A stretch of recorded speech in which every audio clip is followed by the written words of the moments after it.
Bonjour tout le monde. Bienvenue à Opinion d'aînés, nouvelle formule. Nous aborderons chaque semaine moins de sujets et ce sera un format plus concentré. L'enregistrement aura lieu en ligne parce que c'est plus facile pour les bénévoles que nous sommes.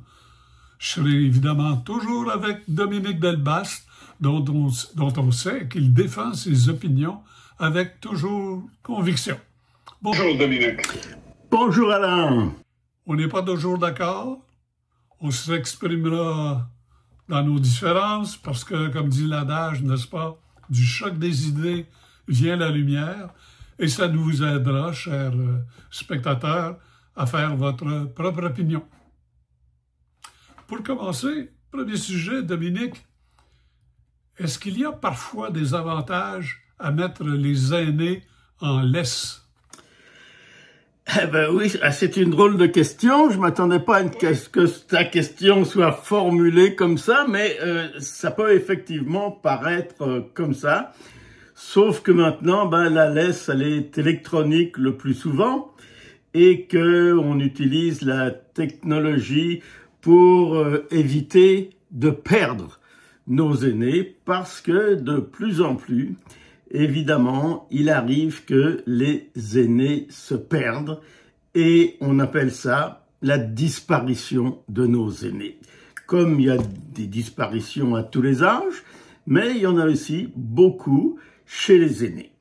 Alors, pourquoi? Bien sûr, avec l'âge, il y a de plus en plus d'aînés qui sont âgés, il y a de plus en plus d'aînés qui ont de la maladie mentale, de la maladie d'Alzheimer, de la démence, et le nombre de disparitions augmente d'année en année.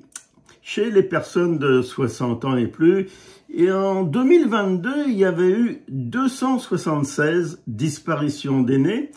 Il y en a eu 369 en 2023 et on est aux alentours de 450 en 2024. C'est une très grosse augmentation de plus de 30% par année et c'est un petit peu normal.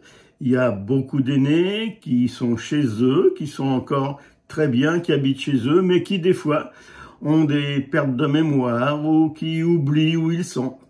Il y a des aînés aussi qui sont dans des RPA et qui peuvent sortir, évidemment, c'est très bien pour eux, mais qui des fois sont désorientés, ne savent pas où ils sont et ils savent pas revenir chez eux parce que ils ont oublié, ils sont en perte de repères et ils sont complètement perdus dans une ville qu'ils reconnaissent pas ou dans des endroits dont ils ne se souviennent plus. Alors, ça existe de plus en plus et on essaye de mettre au point ou d'appliquer des méthodes de repérage, de suivi qui vont permettre de retrouver rapidement nos aînés, comme on dit, mais surtout les aînés. Il y a plusieurs systèmes sur le marché et je dirais le plus facile est probablement le système de Apple qui nous donne un repérage facile sur notre ordinateur Apple et qui nous permet de repérer les aînés. Ce qui est important quand on met un système de repérage chez les aînés est de les en informer, qu'ils soient bien au courant et qu'ils comprennent pourquoi on leur met un système de traçage ou de repérage. En fait, ce n'est que pour leur bien. Et il faut qu'ils comprennent, il ne faut pas qu'ils l'oublient, mais on peut les attacher ou les mettre dans leur poche pour les suivre. Évidemment, c'est difficile de savoir quand est-ce qu'un aîné va disparaître et on ne peut pas le vérifier à toutes les minutes pour savoir où il est. Mais si on a un bon contact avec les aînés, on sait à quelle heure ils sortent, à quelle heure ils vont faire des petites courses. Alors, à ce moment-là, si on n'a pas de nouvelles d'eux pendant un certain temps, il est relativement facile de les localiser. Et s'ils ne rentrent pas à la maison, eh bien, on peut aller les chercher, on peut les retrouver. Et ça facilite quand même beaucoup les choses, même s'il fait noir, même s'il fait froid, avec un système comme le système de tag de Apple, ça fonctionne très bien. Il y a d'autres systèmes sur le marché qui sont ce que j'appellerais des systèmes commerciaux, des systèmes où vous devez vous abonner, des systèmes qui ont aussi d'autres avantages. Par exemple, ils peuvent prévenir en cas de chute ou au cas où vous restez trop longtemps à la même place. C'est un système qui avertit une centrale et s'il y a une disparition ou s'il y a une chute ou un accident, eh bien, qui vous met directement en contact avec la centrale qui elle-même vous prévient que l'aîné que vous assistez, que vous surveillez est à tel endroit et à ce moment-là, on peut lui porter assistance très rapidement. Alors, ce n'est pas de la surveillance, ce n'est pas du contrôle, c'est plutôt une assistance qu'on peut offrir dans des cas de disparition, d'égarement, et c'est quelque chose de vraiment très bien. Les systèmes privés coûtent assez cher, certains entre 30 et 100 $ par mois. C'est à vous d'évaluer si ça vaut le coup. Mais si vous commencez avec le système d'Apple de tag fonctionne vraiment. Alors, des disparitions d'aînés, évidemment, il y en aura de plus en plus parce que la population aînée augmente et avec l'âge, les maladies augmentent aussi. Et il faut quand même faire attention et il faut prévenir la disparition des aînés le plus vite et le plus efficacement possible. Alors, Dominique, quand on utilise le petit bidule là, de Apple, on n'a pas besoin nécessairement d'aller sur l'ordinateur pour savoir où est notre personne en balade. Oui. On peut l'avoir sur le téléphone. Oui. Et ça, c'est pratique, drôlement, le téléphone. Et si je peux me permettre un commentaire là-dessus, il ne faut pas refuser de vivre avec son siècle, c'est-à-dire d'utiliser, d'apprivoiser et vraiment de profiter de la technologie, ce qu'elle nous apporte. Oui, évidemment, il y en a qui diront que c'est une intrusion à la vie privée, mais moi, je pense que c'est plutôt une aide pour garder la vie. Oui, tout à fait. Tout à fait. Ben, moi, ce que j'ai à vous dire, c'est que récemment, je suis allé prendre un petit déjeuner dans un restaurant bien connu de Val-David, le Petit Poucette, dans les Laurentides. Un petit lundi matin tranquille, là, je m'attendais à ce qu'il n'y ait pas grand monde. Mais non, c'était rempli d'aînés. Il y avait même une longue file d'attente. C'était une autre preuve que ce soit en auto, en autobus, en moto, en véhicule récréatif, en vélo, les aînés se promènent et profitent de la vie. Notre génération, dans le fond, est plutôt choyée. L'espérance de vie a fait un bond énorme depuis 40 ans. Ainsi, en 1980, elle était de 78,7 ans pour les femmes et de 71,1 pour les hommes. Aujourd'hui, les femmes vivent en moyenne jusqu'à 84,4 ans contre 80,9. C'est un très bon rattrapage pour les hommes.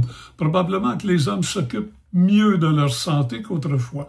Mais ça, on reviendra là-dessus. Donc, la vie est belle pour plusieurs personnes âgées. Mais il y a un hic ou deux. Hein? L'espérance de vie en bonne santé n'augmente pas aussi rapidement que l'espérance de vie tout court. Ce qui veut dire qu'on va vivre plus longtemps avec des maladies et il y aura des conséquences sur le réseau de la santé, des conséquences politiques aussi. Et nous, à Opinion d'aînés, on va continuer à parler de santé. Dans son dernier portrait des personnes aînées au Québec, l'Institut de la statistique rapporte que les 3/4 des aînés souffrent d'au moins une maladie chronique. Mais la grande majorité déclare n'avoir aucune incapacité dans ses activités de la vie quotidienne. C'est une bonne nouvelle, quoi. Autre facteur qui fait que tous n'ont pas le privilège de mener la belle vie, ceux qui n'ont que de petits revenus. Le président de la Fédération de l'âge d'or du Québec, la FADOC, Yves Bouchard, rappelle qu'entre 30 et 40% des aînés ne vivent qu'avec les revenus de l'État. Ils n'ont pas d'autres fonds de pension. Donc, pension de la sécurité de la vieillesse et supplément du revenu garanti. Alors, si vous additionnez les deux prestations qui viennent d'Ottawa, on parle de revenus de moins de 23 000 $ par année. C'est-à-dire que c'est inférieur au seuil de la pauvreté. C'est très peu, 23 000 par année, pour se loger, se nourrir, se déplacer, payer les médicaments, les lunettes, avoir des loisirs. Ces personnes doivent couper dans leurs dépenses et se retrouvent souvent dans les banques alimentaires pour avoir un minimum à manger. La vie n'est pas rose pour tout le monde. En conséquence, il faut continuer à défendre vigoureusement les intérêts des aînés. C'est une question d'équité. Vous savez, malgré le vent de droite qui souffle sur à peu près tout l'Occident, l'équité, la justice distributive, c'est une valeur collective qui ne doit pas se perdre, du moins chez nous. Dominique, je suis sûr que vous avez des opinions là-dessus aussi.